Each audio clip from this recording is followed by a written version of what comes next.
Yang paling pertama tuh kenali diri, kenali bakat dan kemampuan. Yang kedua, lihat peluang. Peluang apa dari bakat dan kemampuan ini saya bisa kembangkan, saya bisa hidupkan diri saya sendiri, bisa hidupkan keluarga dan orang-orang di sekitar kita. Setelah itu action.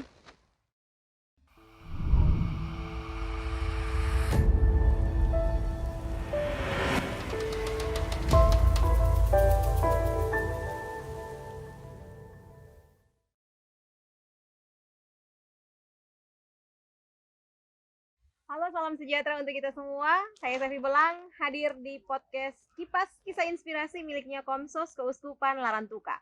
Seperti biasa kami menghadirkan sosok-sosok istimewa, sosok-sosok yang akan membagi kisahnya untuk Anda dan akan menginspirasi kita semua. Dan hari ini sudah ada bersama saya seorang tamu yang spesial. Kami satu frekuensi ilmu komunikasi, cuman ya beliau mengambil jalan yang jauh dari ilmu yang ia tekuni, entahlah mungkin kepepet atau tergencet mungkin ya, tapi ceritanya akan menginspirasi Anda, saya dan kita semua yang menyaksikannya hari ini. Sudah ada bersama saya Kakak Olin Uran. Halo Kakak. Halo Sevi. Apa kabar? Kabar baik. Sehat ya, Kak? Sehat. Makin cantik sekarang. Terima kasih. Sevi juga. Terima kasih. Jadi Kak Olin, di podcast Kisah Inspirasi hari ini kami akan berbagi cerita. Minta Kakak Olin berbagi cerita untuk kami. Kak Olin ini kan sarjana ilmu komunikasi. Kemudian setelah pulang kuliah dari ibu kota negara ke sini, tidak memutuskan untuk bekerja kantoran, tidak bekerja di kantor, tapi bekerja di rumah sendiri. Kemudian mengolah tenun-tenun, anyaman-anyaman, memiliki taman baca di rumah. Barusan Gol Agong Duta Baca mengunjungi tempat ini menjadi tempat makannya Gol Agong. Kemudian banyak hal yang dilakukan bersama adik-adik di kompleks ini. Kita akan mengupas tuntas cerita dari seorang Olin Uran di Kisah Inspirasi. Kak Olin, terima kasih. Sekarang handicraftnya masih berjalan? Masih. Kemudian sudah meluas dengan kuliner ya, Iya. makanan dan Ya, puji Tuhan. berkebun juga. Gitu. Awalnya handicraft sendiri ceritanya seperti apa ya awalnya? Ya, terima kasih. Awalnya itu sampai ada Watex Handicraft di Larantuka. Awalnya dari sebuah mimpi. Mimpi ketika masih kuliah. Mungkin saya cerita sedikit apa itu mimpi saya. Yang kalau mau dibilang sudah berapa puluh tahun yang lalu. Ya, waktu mau menyelesaikan skripsi, mau masa akhir kuliah lah, teman-teman pada minta kita tukaran souvenir, tukaran oleh-oleh supaya kita tetap saling ingat. Terus teman-teman yang misalnya dari Nias, mereka punya gelang dari kulit penyu. Terus dari Kalimantan punya gantungan kunci. Terus dari Jawa punya tas kain tas batik, aksesoris, banyak sekali yang mereka punya. Lalu giliran ke saya pulang ke kos, saya bingung. Saya mau kasih apa kepada mereka, teman-teman begitu banyak yang istilahnya kami akan pisah begitu. Saya akan pulang ke Flores, entah nanti bagaimana waktu itu, apakah bekerja di Jakarta dulu atau memang bisa langsung ke Larantuka. Waktu itu masih gelap lah ceritanya, belum tahu karena masih dalam proses mau menyelesaikan skripsi. Nah, saya waktu itu kuliahnya di Universitas Syahid Jakarta. Jadi ya teman-teman yang kumpul di sana juga dari berbagai daerah. Pada waktunya kami mau berpisah, teman-teman sudah mulai tukaran oleh-oleh. Saya sudah dapat nih oleh-oleh dari mereka. Saya tidak, yang ada pada saya tuh hanya kain tenun saja. Terus saya bingung, saya telepon ke mama. Bapak mama, di Larantuka sekarang tuh ada aksesoris atau ada oleh-oleh apa yang saya bisa bagi ke teman-teman. Teman-teman diminta pengalaman kalau Bapak Mama kirim jagung titi ke sana, yang saya sendiri yang makan, yang lain makan pun kecuali sudah campur di dalam minuman panas itu sudah lembut baru mereka makan. Tapi kalau makan langsung nih mana mereka mau, mereka tidak gigi mereka tidak sama dengan gigi Flores yang sudah kuat dengan bulatnya jagung titi atau kerasnya jagung titi. Lalu Mama bilang di sini tidak ada apa-apa Nona. Palingan itu tadi Mami hanya bisa kirim engkau jagung titi, ikan belelang, ikan sembe dengan madu atau dengan kain tenun atau selendang. Tapi selendang juga harganya mahal. Terus saya bilang jagung titi dan makanan yang lain pasti akan habisnya cepat. Begitu dikirim, diolah, dimakan, selesai. Tidak ada tidak ada kenang-kenangan yang bisa dibawa pulang oleh teman-teman.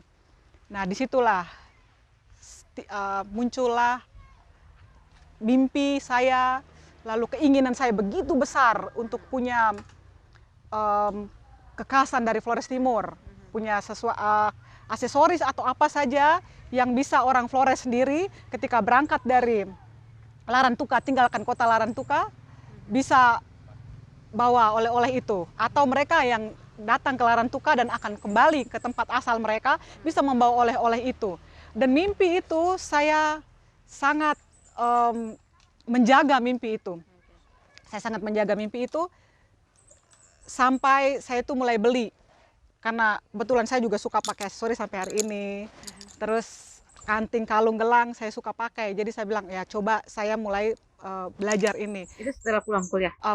Saya masih di Jakarta waktu itu. Jadi mimpi itu begitu muncul di saat itu permintaan teman-teman, otomatis saya berpikir apa yang saya harus buat. Nah, disitulah lahirlah mimpi itu.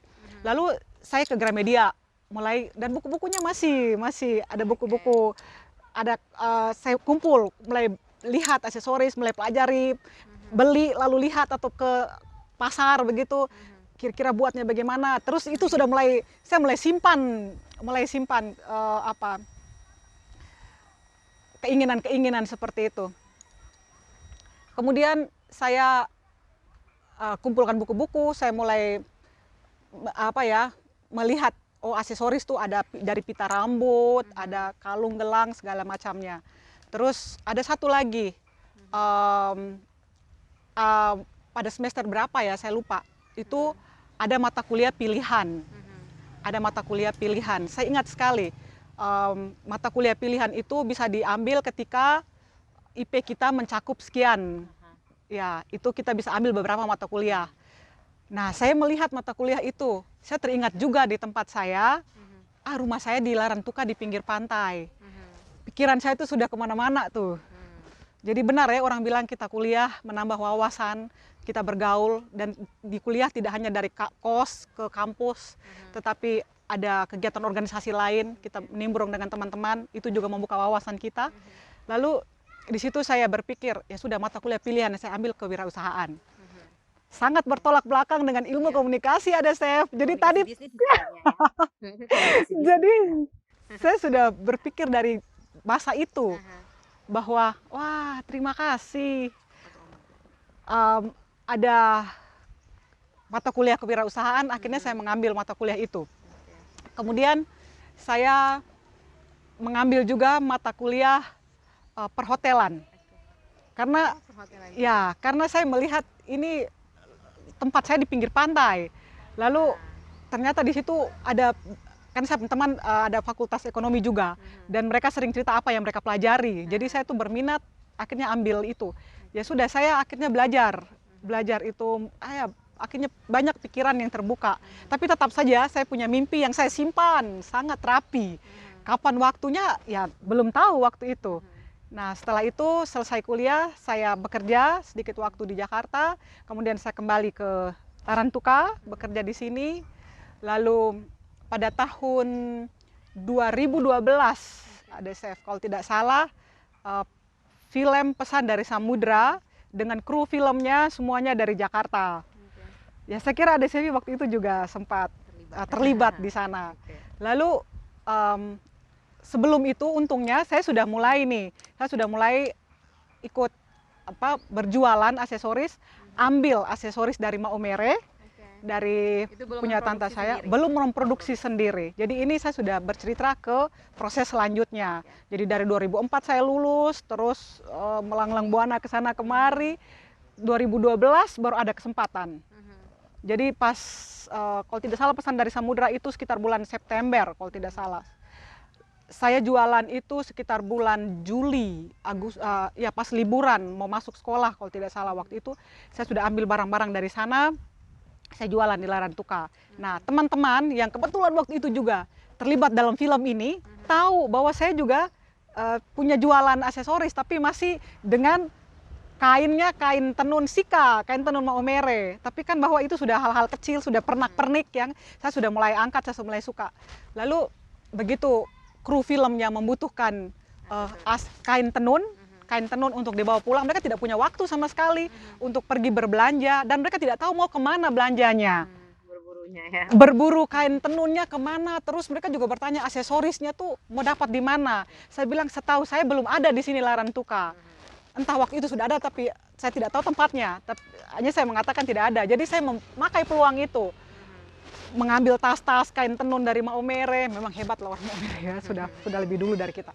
Setelah itu kain tenun Adonara, saya sampai ke kampung-kampung, ke penenun-penenun di Witihama, ke beberapa tempat, pasar-pasar segala macam untuk mencari kain tenun yang berkualitas baik, karena ini orang akan bawa ke Jakarta juga. Saya tidak mau saya dipermalukan atau usaha saya ini dianggap tidak bagus atau bagaimana, tapi saya tetap membawa ini kain kain tenun sekian harganya, ini kain tenun dengan kualitasnya beda-beda. Kemudian ternyata mereka berbelanja waktu itu, ada saya, wow, dengan berbelanja kain tenun Flores Timur dari tangan saya, mimpi waktu itu tuh rasanya sudah semakin dekat. Wow, ini dia kesempatan saya, saya. Iya, mulai mengumpulkan modal. Puji Tuhan, hasilnya baik.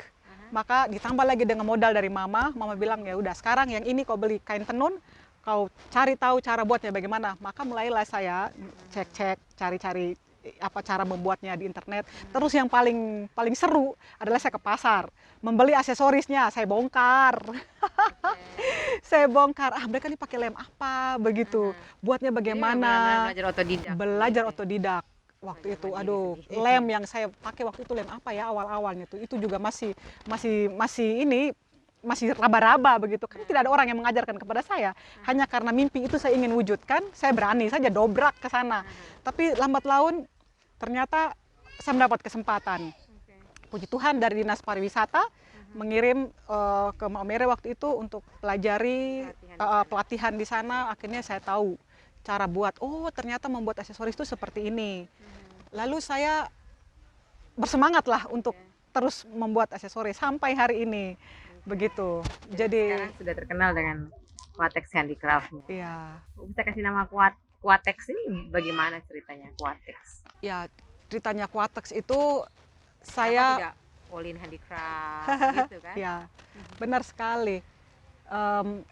Mungkin salah satu yang saya kenal, saya suka dengan budaya, saya suka kain tenun.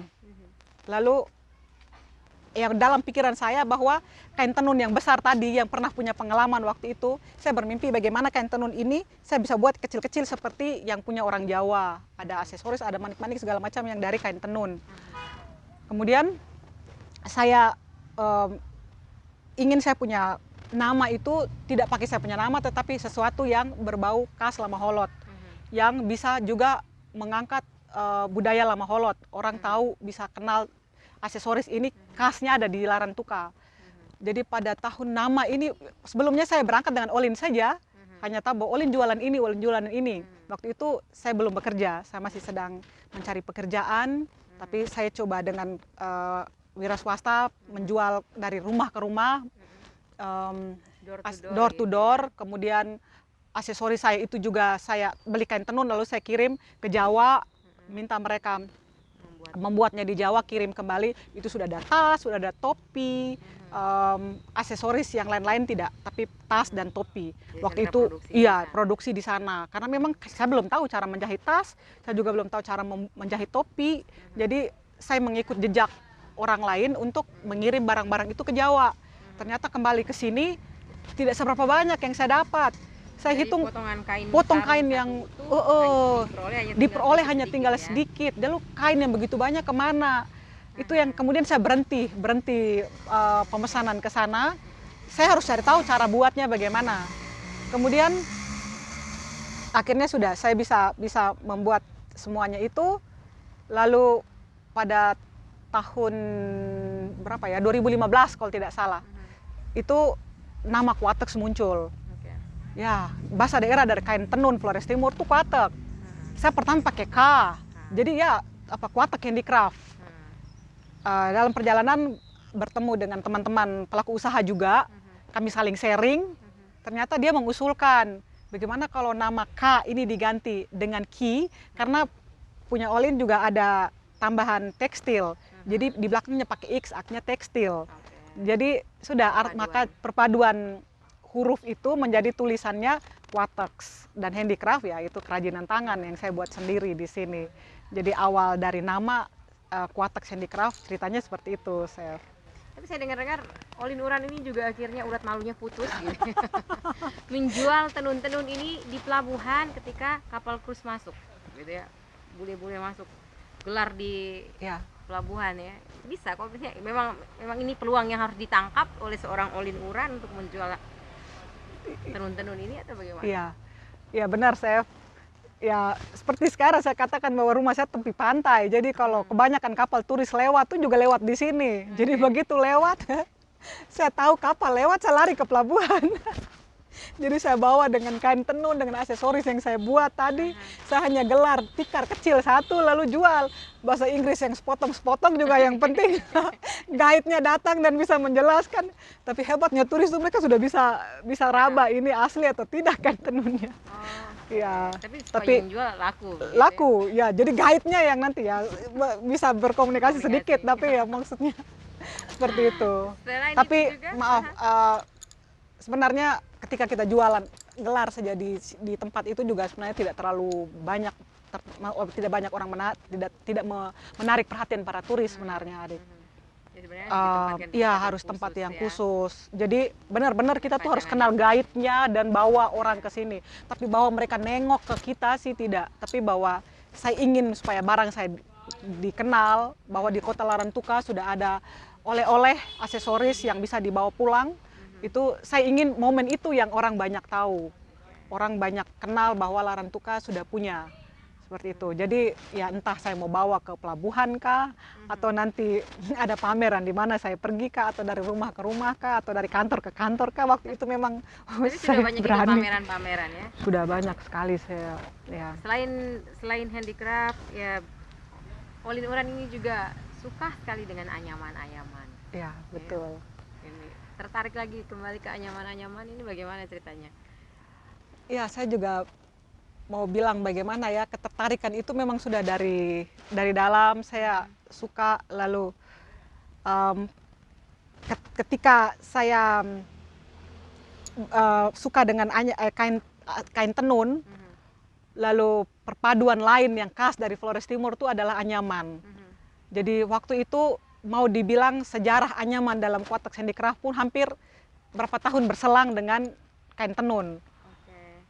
Itu berawal dari saya ke pasar, kemudian saya melihat mama-mama yang duduk di pasar begitu banyak, lalu mereka tuh jualan anyaman begitu banyak, terus saya beli, ya ampun, uang yang seharusnya belanja yang lain, terpaksa saya harus beli itu anyaman. Lalu dari situ niat untuk ambil barang-barang yang kleka-kleka yang buruk-buruk dari kampung tuh mulai muncul. Lalu saya punya ide yang entahlah ide apa yang muncul dari BC Daru itu masih ada bukti nyiru, lalu bahkan sampai yang iris tuak tuh apa namanya? Nawi. Ya untuk iris tuak tuh juga yang lama yang sudah hitam sudah kena ini juga masih ada tersimpan di dalam. Dia saya mulai kumpul. Jadi saya punya ketertarikan untuk itu. Akhirnya saya juga tidak hanya sekedar untuk menjual lagi atau menjadi koleksi, tetapi menjadi hiasan di rumah juga. Saya rasa macam ini bagus sekali, ini unik. Dan mama sering bilang saya orang gila. Karena kumpul barang-barang yang, dan apalagi kalau saya ke kampung dan sudah bawa pulang dengan barang-barang yang ada bekas sirip pinangnya, ada mama mereka makan sirip pinang lalu di kleka tuh atau di DC atau di tempat kecil tuh sudah ada warna merah, itu saya suka ambil. Terus warnanya sudah kelapu-kelapu, itu juga saya suka ambil. Kumal-kumal. Tapi karena saya rasa itu nilai seni di dalam itu menjadi nilai sejarah yang bagus sekali untuk saya pribadi. Anyaman ini dijadikan Olin sebagai tempat hantaran.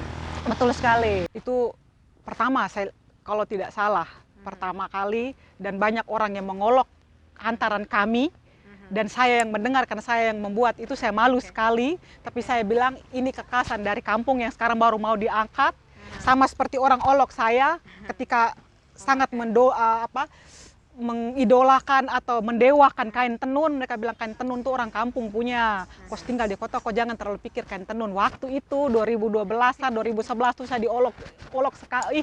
Jadi sebenarnya sudah sesuatu dengan mentalnya sudah terpojok. Sudah terpojok, ini barang kampung, ini barang kuno. Seperti itu ada saya. Jadi kain tenun saya sudah lewati masanya. Sekarang anyaman. Jadi begitu anyaman itu saya beli kleka di pasar. Besar-besar tuh, iya, dengan berbagai ukuran. Saya akan berpikir, ini taruh buah-buahan, ini taruh segala macam. Pokoknya semua hantaran sayur segala macam di situ.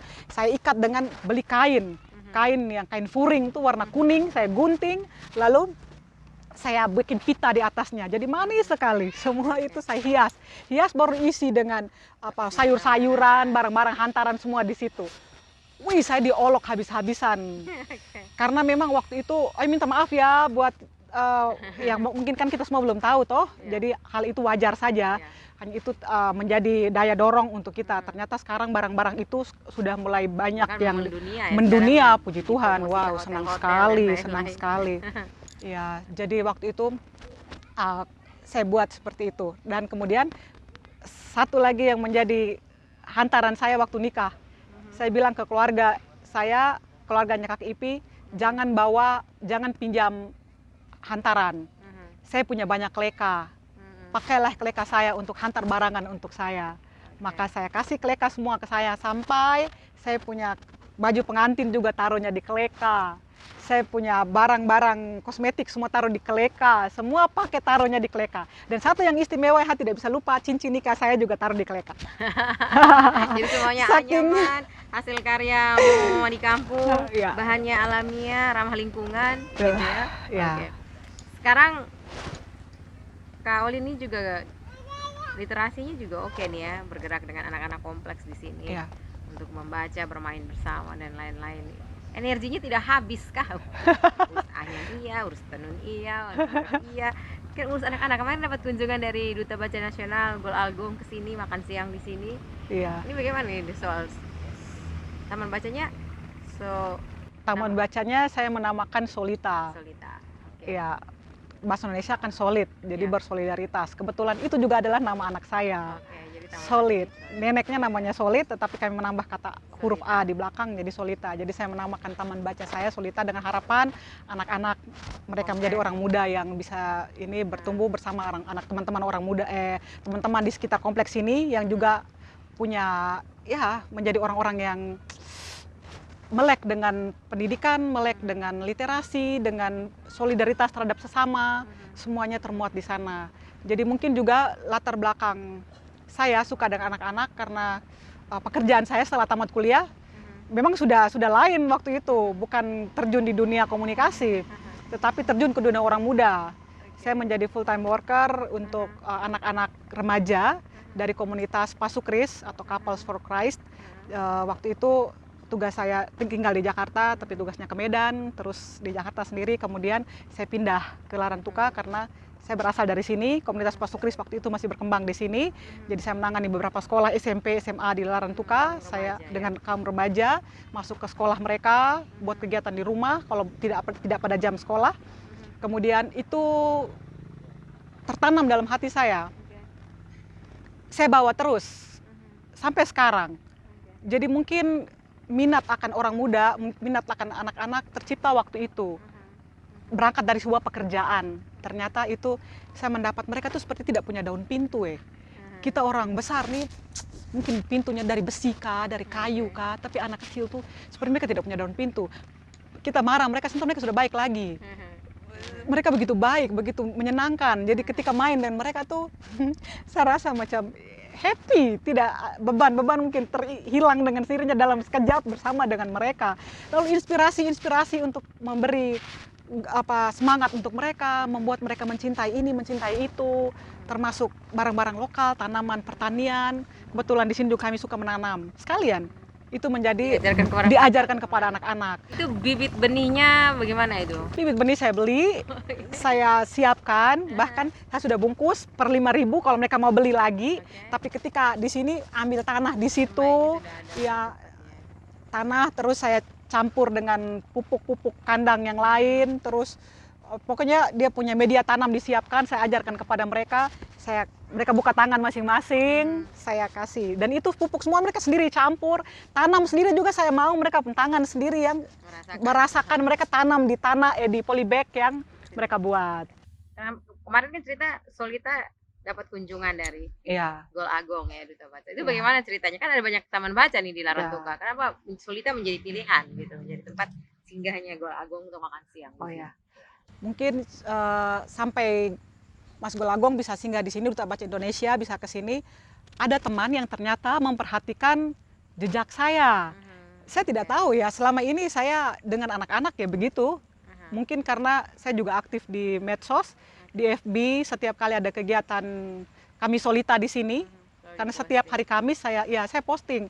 Jadi mungkin dari waktu ke waktu sekian tahun berteman, terus kadang-kadang ada foto lama yang bisa diulang kembali di FB. Jadi rekaman jejak itu menjadi catatan buat teman-teman yang waktu itu lagi memilih di mana nih taman baca yang bisa menjadi referensi kita. Mas Gol Agong bisa ada ke sini. Kebetulan saya juga bergabung dalam FTBM, Forum Taman Baca Masyarakat di Flores Timur. Ketuanya sendiri datang ke sini dan meminta dengan alasan tadi rekam jejak segala macam.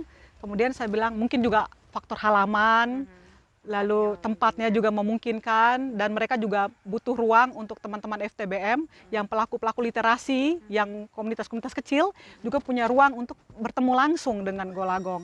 Jadi di antara jadwal yang begitu ketat yang dibuat oleh pemerintah, dipilih jam makan siang. Jadi benar-benar hanya beberapa jam di sini. Ya, dan ada Sevi ikut serta kan datang ke sini. Jadi disinilah tempatnya, panggungnya ada di sini, dan Mas Gol Agong berdiri di sini. Ada pentas yang dibawakan oleh anak-anak, lalu ada fashion show, ada tarian, ada baca puisi, walaupun sederhana saja. Terus perpustakaan. Perpustakaan ini sebenarnya sudah lama dimiliki oleh kami dalam rumah. Bapak dan Mama guru, mereka punya koleksi buku, lalu tersimpan di lemari-lemari. Tetapi selama ini ya hanya kami sendiri yang menikmati. Tapi kemudian kami satukan di satu rak, dan itu menjadi perpustakaan umum yang bisa dipinjam. Dan tetangga-tetangga juga sudah mulai datang pinjam. Dan tiap kali hari kami Solita, anak-anak sebelum mulai kegiatan dengan saya, mereka membaca dulu. Gitu. Sekilas tentang literasi. Terpakai tidak sih ilmu yang dipelajari, ilmu komunikasi yang dipelajari menggeluti dunia-dunia ini terpakai tidak sih? Ada manfaatnya tidak sih? Untuk ilmu komunikasi saya kira sangat bermanfaat. Yang pertama cara saya, dan itu juga saya tidak tahu dengan sendirinya ya.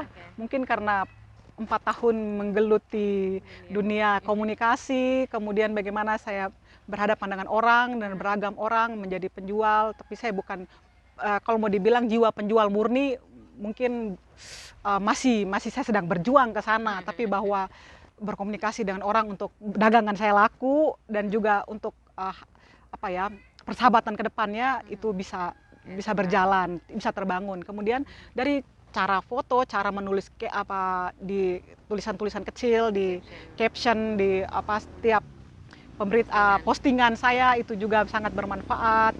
Lalu satunya lagi, ya dadakan bisa jadi MC dadakan begitu toh. Jadi berani tampil, mungkin itu yang. Tapi pernah dengar tidak orang-orang mengatakan, atau di lingkungan atau di teman-teman, Olin kok capek-capek kuliah S1 pulang urus begini kah, urus ini kah?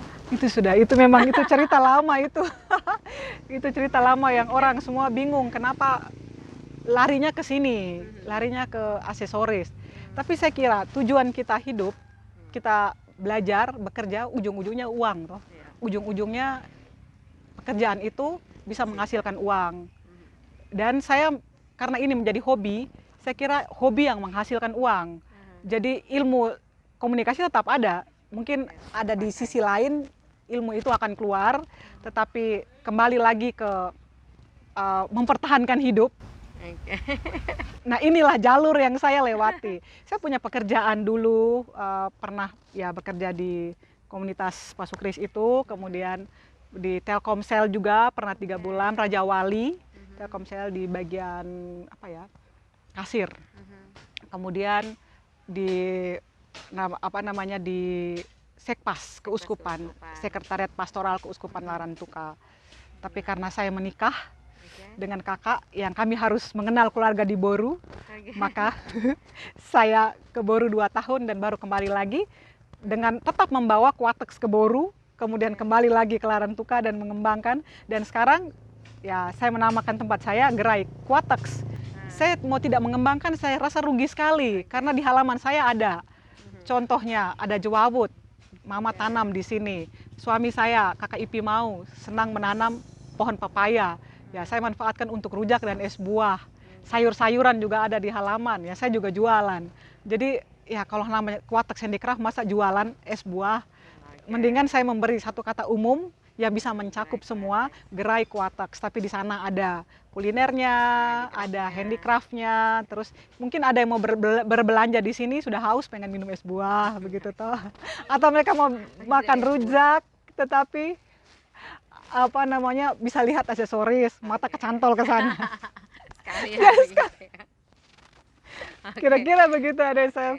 Olin mau sampaikan apa kepada orang-orang muda di sana, atau yang baru mau mulai usaha, atau yang baru pulang selesai kuliah nih, kayaknya mesti kerja apa, atau kayak nih harus kantor ke apa, bagaimana? Apa yang mau disampaikan pesannya untuk yang menonton supaya bisa menginspirasi mereka di luar sana yang sedang mencari pekerjaan, sedang putus asa, sedang merasa bahwa dunia ini mau berakhir atau bagaimana? Oke, baik, terima kasih. Saya hanya mau sampaikan kepada teman-teman orang muda semuanya, yang paling pertama tuh kenali diri, kenali bakat dan kemampuan. Yang kedua, lihat peluang. Peluang apa dari bakat dan kemampuan ini saya bisa kembangkan, saya bisa hidupkan diri saya sendiri, bisa hidupkan keluarga dan orang-orang di sekitar kita. Setelah itu action, lakukan, kejar mimpi. Saya juga mau katakan bahwa ketika kita masih sendiri, itu waktu kita adalah milik kita. Tetapi ketika kita masih sudah berkeluarga, waktu kita itu bisa milik berdua, bisa milik bertiga, atau bisa milik berempat. Jadi waktu yang pertama kita sendiri, kita bisa melakukan apa saja. Tetapi ketika kita sudah berkeluarga dan anak kita masih kecil, otomatis fokus kita ibu akan ke anak-anak. Jadi tetap semangat teman-teman sekalian, tetap berusaha, wujudkan mimpi, jangan takut berusaha, gagal bangkit lagi.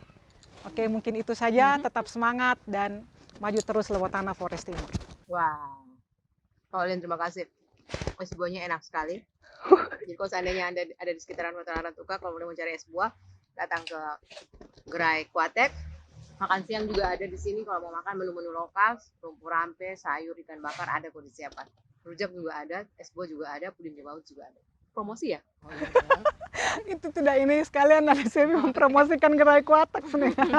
Terima kasih untuk Anda yang sudah menyaksikan kisah inspirasi. Semoga cerita dari Kak Olin Uran, sebenarnya banyak sekali cerita yang menginspirasi, cuman kalau saya membedah semuanya ini waktunya tidak cukup di Kipas ya. Dan nanti suatu saat kami kan bedah lagi. Oke, terima kasih. Selamat datang kembali ya. Untuk Anda yang menyaksikannya, terima kasih. Semoga Anda terinspirasi dari cerita Kak Olin Uran dengan menjadikan halamannya sebagai tempat usaha, menanam tanaman yang bisa menjadikan juga ladang usaha untuk mengumpulkan cuan. Hari gini ini harus kumpulkan cuan ya gitu ya, dengan hal-hal yang ada di sekitar Anda. Pastikan bahwa hobi Anda bermanfaat dan bisa menghasilkan ya. Kisah inspirasi hari ini cukup sekian. Semoga menginspirasi Anda. Salam sejahtera untuk Anda.